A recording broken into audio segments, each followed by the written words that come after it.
Welcome to the weekly kickoff, everyone. In today's video, we're gonna have a breakdown of all of the events that are going to happen this week in Raid Shadow Legends. Now, we have quite a few things on our plate. Tomorrow, we have everyone's favorite game mode starting, clan versus clan, and that's being a bit sarcastic, guys.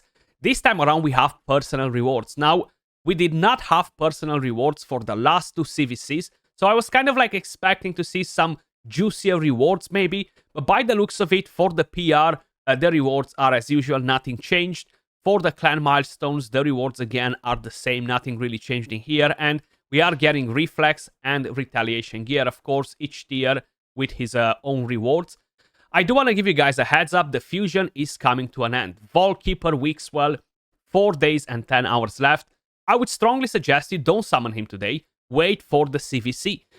Probably a lot of you guys were able to summon him during the weekend. Hopefully you guys waited with this and did not jump on it to quickly get him done. Personally, I have everything that I need in order to complete the fusion, and I'm gonna do it tomorrow. I'm gonna book him, build him up, and probably do my Hydra team with Yannicka. But for the moment, it's kind of like a no-brainer. 30k points in the CVC by summoning the fusion character. And of course, by summoning the epics too, if you haven't done it just yet. I've done 3 of them.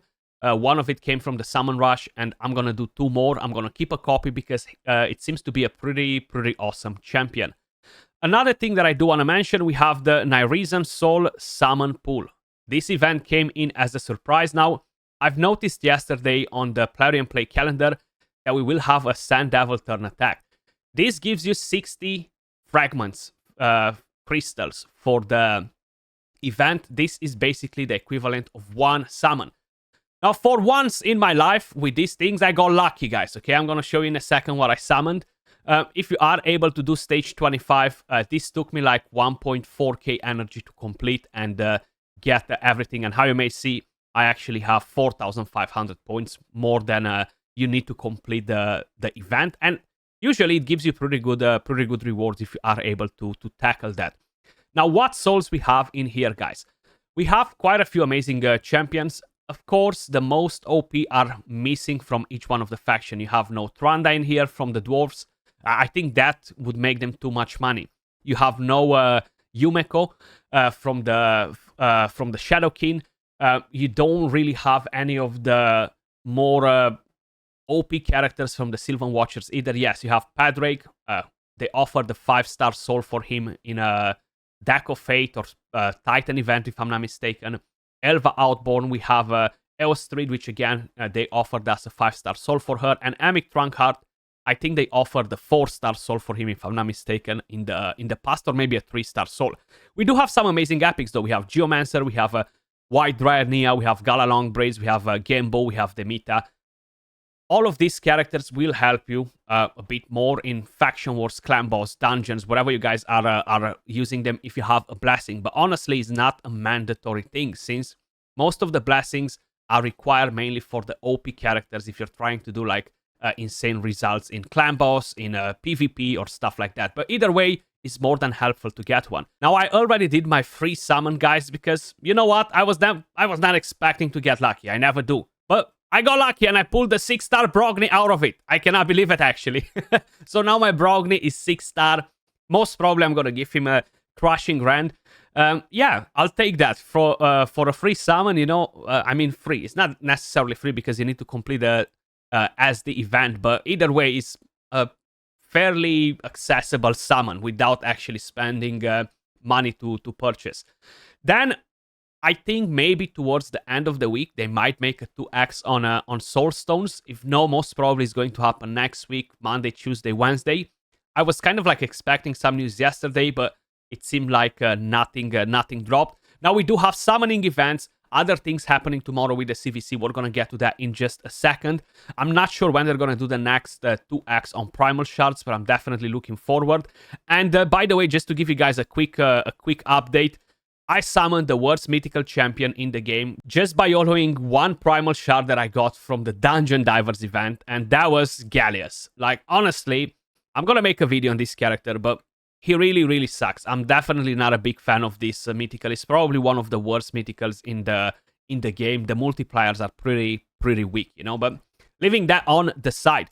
if you guys are close to get the mythical champion from the curse series, I know a lot of people missed one of the rotations, and now you have a chance to get him this month. I'm pretty much in the same boat because I missed the second rotation. I still had a couple of stages left to complete, and I just didn't have the time to do it. This will cash you in a lot of points in the CVC, so I'm gonna wait as well for tomorrow to get it. I just need to do this Awaken stage. I'm only gonna do it tomorrow, and then I'm just gonna collect these 15 candles and then get the champion and call it a day. This will give me a lot of points as well. If by any chance you haven't completed your clan quests, guys, make sure you guys head over and do it. I need to do that myself as well. As usual, you guys know it. I'm always last with this. And if you haven't purchased some of the goodies from here, like the Void Shard, or maybe you are purchasing the Legendary Skill Tome, the accessories, make sure you guys check it out because it's definitely worth it. You have 18 hours left. Now, talking about the summoning events, guys, we will have some champions on the progressive chances. Let me just quickly bring the list on the screen here for you if you guys want to have a better look. I do think we have some awesome champions, but at the same time, there's nothing too insane to make you go crazy except the King Narcissus, you know? So let me just quickly walk you through all of the champions. And first, let's have a quick look at the calendar. Are we expecting to see anything else? Usually, they are kind of like updating this on Sundays. Seems like we haven't got anything new here. Today, we had the Soul Summon Pool event that appeared, but nothing else. So, not sure what we're going to have this weekend. Probably it's going to be a champ chase with the 2x. I'm not sure if it's 2x on Sacreds next. It might be, if I'm not mistaken. Or maybe Primals. They haven't done it in almost 2 months now. So keep an eye on that. The next fusion is not here just yet. You still have a few weeks. But you might want to slowly prepare for it. You know, save your shards and all that. Talking about the champions that we have on this 15x progressive chance. I would love to get my second nut, okay? But you know what? I'm not going to try on it. If I have a couple of shards that I'll be getting from the clan boss, I'm gonna YOLO them and call it a day. This will be, of course, from Primal, Ancients, Voids, and Sacreds, guys, for all of the champions. And each event will last for 24 hours. But Note will be on Tuesday. So, is the best enemy max HP character in the game. Probably one of the best Fire Knight champions in the game as well. If you don't have a Siegfried, the OP mythical champion that can absolutely obliterate any content in the game. Then the next champion on the list is Valkyrie. She was on the summoning pool last week on the Prism Crystals event. She is absolutely amazing. She empowers the Nargigante Archer. By the way, I had no idea who empowers the Archer, but Valkyrie does that. She is still one of the best counterattack champions in the game because of this massive shield that she can produce. The A1 hits pretty good, the A2 hits pretty good. She's jealous with her passive and still Stir Meter, which is very, very nice.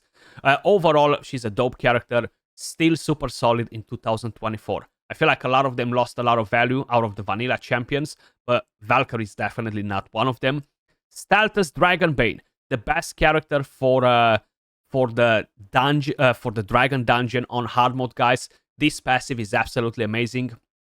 Reflects the poisons back onto the dragon, the weaken, and he survives. He's a tanky champion. You don't really need to do anything else. You don't need the A2, you don't need the A3, you don't need the A1 for that, and he's gonna get the job done. You can build him on Stone Skin. He's still gonna reflect the poisons. You don't need accuracy to reflect the poisons.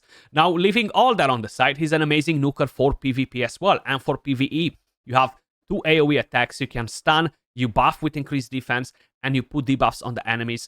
He hits really, really hard. Overall, a super, super powerful legendary champion. Then we have Green Warden Ruark. Not a fan of this champion, honestly. I feel like he's just not doing much. He was the very first taunt champion that they brought into the game. You can use him for the Phantom Shogun, but let's be honest, that dungeon is not that hard, and you can use different champions that have the highest crit damage to basically fill in the role and do something else at the same time. So you do have decreased attack, continuous heal. Overall, it's not a champion that I would like to summon, you know, I'll be very honest with you. Then we have the Void legendaries, and I summoned this bad boy just out of nowhere a couple of weeks ago. Grazur. Yes, I just YOLO'd like 5 Voids and I got him, so I definitely used my my luck for the next 1 year or so. Enemy max HP. I still haven't built him. I'm gonna book him tomorrow during the CVC. Enemy max HP hit right here increases the duration of all buffs, heals the champion. You have another AoE on the A1, which makes him great to be built on a curse set, for example. If you want to, he's still gonna do an amazing damage with enemy max HP. You have provoke, increase resistance, increase defense, and you have a passive like Vogot but on steroids because he's also placing unkillable on himself. Defense aura for all battles. Then we have Tormin the Cold. Still a decent champion. You know, you can use him in arena in many tiers. Even in live arena, I feel like up in Gold 4, you really don't have room for Tormin because there's so many OP characters being used. But if you are going on the lower tiers, he's a good counter for Marichka and Taras. Like, I've made videos on Tormin, kind of like sliding back into the meta straight after live arena was released, you know, and he's very good because of the passive. If you bring in characters that will boost turn meter, will get buffs, but you don't have block debuffs at the same time, Tormin will be a pain, okay? Definitely. He can smack pretty hard too. You have provoke, you have remove buffs, and AoE A1, another chance to freeze, you know. Tormin definitely still a viable option. Moving over to Wednesday, guys, another 15x progressive chance. This time around, we have Roshkar the Tower. Now, I haven't seen him on an event for a very long time, and I do think that he is a decent champion, but he lost massive value because so many different champions can be used in Clan Boss. And now we have Wixwell, which honestly makes teams more accessible than unkillable teams, you know? So overall, I don't think Roshkar is that important anymore. He puts block damage. That's the main thing on a 4-turn cooldown. And the rest of the skills are actually pretty underwhelming. You have block active skills on a single enemy and a chance to remove a buff. HP aura in all battles. How I mentioned, he definitely lost a lot of value. Then we have Bivald of the Thorn. I know a lot of you guys love this champion in the Hydra Clan Boss. If I'm not mistaken, he was he's a past fusion, right? A chance to provoke with the A1, with the A2 attacks all enemies. Again, a chance to provoke, a chance to put leech, places strengthen on himself, and you have another AoE attack, and you're gonna place a shield on all of your team. With the passive, decreases the damage taken by all allies from enemies under provoke debuffs by 15%. And you have an HP aura in all battles. Then we have Artak. He was a free champion, guys, and he is pretty dope. I am using him to solo the Ice Golem. I am using him to do the Spider's Den on a stage 10 hard mode. And he's built on a regeneration, around 250 speed, tons of HP, defense, resistance, and accuracy. And he puts HP burn, and then he detonates it with the A2, or activates it rather than detonating it, and puts decrease attack, AoE A1 with a chance to extend the duration of HP burns. And the passive is fairly interesting, but it's not going to do anything too crazy. He's definitely not a bad champion, and I'm super happy that they gave this champion for free last year during the Call of the Arbiter series. Then we have another burner, guys. Walking Tomb Drank. He was a fusion, 100% sure about this, and he is one of the better HP burn champions in the game because he cannot be resisted on the A2 and is an AoE, and with the A1 he can instantly activate a burn. So the more stacks you have on the target, the more you're going to activate with the A1. The A3 equalizes the HP value of all of your allies, and the passive reflects some of the damage this champion receives back onto the attacker, you know. Overall, he's definitely pretty good. He can duo the Sand Devil stage 25 with Aniri. He can do some work. Good for the Spider's Den as well. Then we have the GOAT. The GOAT. I just left the faction, but King Narcissus, guys. He is the absolute best mofo in the game when we are talking about Arena as a nuker. He's completely wiping off everyone. The main thing is, I love using him together with the partner, with Queen Ankora. If you guys watch my live arena session video that I released a few days ago, they are definitely taking over Marichka and Taras. Like, more and more people are using them in defense, and in offense, they are just countering the Tarichka so freaking well. This skill right here ignores Taras's passive, ignores shield and strengthen. Double hit as well if they have any of these buffs on, which most probably will one-shot most of the teams. Then this skill right here doesn't hit as hard as I would like it to hit, but it's still very effective because it's a double hit. The damage increases, the more buffs on the enemy, the more buffs on you, and you're going to be able to block the revive if they have 3 buffs on, which is very strong, and gain an extra turn if Ancora is on the same team, allowing you to move into the A2. So I usually end Marichka with this skill. Her passive won't revive nobody, or even if she revives anyone, I'm gonna move straight into the A2 and put them back to sleep. The passive is pretty nice as well, and yeah, I'm a massive fan. I would love to summon 4 more copies, but hell, I won't be going for the 15x progressive chance tomorrow, that's for sure. Then we have the final legendary, guys.